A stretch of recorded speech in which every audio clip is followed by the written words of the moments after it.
joke या कि केंद्र आसुवा भारतीय जनता पार्टी नेता माने जोने वोट भिक्षा करूछंती श्री बैजयंत पंडा को पे केंद्रापड़ा रे एवं कहउछंती कि जो माने जमी जबरदखल करूछंती ताको विरुद्ध रे दृढ़ कार्यानुष्ठान ग्रहण करा जाऊ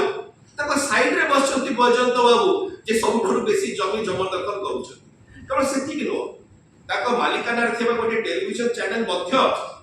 सरकारी जमी जबत करि रखिछि यार मध्य सब विषय अछि ए सब जिंस रे बिजु जनता दल श्री बैजयंत पंडा को दलरु एक्सपेल करथिला आपन सस्पेंड करथिला दलरु काढिथिला किंतु भारतीय जनता पार्टी ताको आलिंगन कला निजर दलीय नेता को दूरेई दे साइडलाइन करी गौण करी एक प्रकार व्यक्ति को ओडिशा भारतीय जनता पार्टी टिकेट केवल सेति कि नो बैजयंत बाबूकर आउ गोटे कीर्तिनामा अछि से कोन कीर्तिनामा कोन गोटे शब्द आपन मन थिबो किछि दिन तळे किछि स्पर्श तळे चर्चित थिला धीरे धीरे टिके ठंडा हे जाईछि हमें मन पकेबा को चाहूछु बाहामास कोन आपन मन थिबो गोटे इन्वेस्टिगेशन हे बाहामास रे जणा पडिथिला कि बाहामास आइलैंड जोटा कि विदेश रे अछि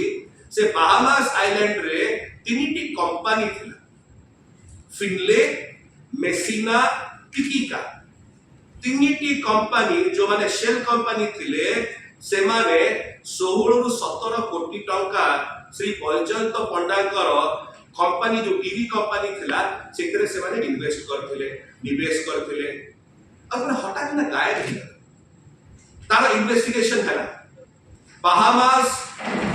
गोटे गोटे स्कैंडल भाबरे आसला पनामा पेपर्स थिला तमती बाहामास रो गोटे अछि जोतरे बैजयंत बाबूकर संतृप्ति नेकरी इन्वेस्टिगेशन मध्ये हैला एवं अभी पर्यंत मल्टी एजेंसी ग्रुप को इन्वेस्टिगेशन का दायित्व दिया जायतिला ए बाहामास आइलैंड रो ए तीनटी कंपनी फिनले मेसिना एवं बिकिका माध्यम रे कोटी कोटी टंका आसिला कि मनी लॉन्ड्रिंग नुह तो कला धनर व्यापार नुह तो ए प्रकार व्यक्ति मध्ये भारतीय जनता पार्टी रे अछन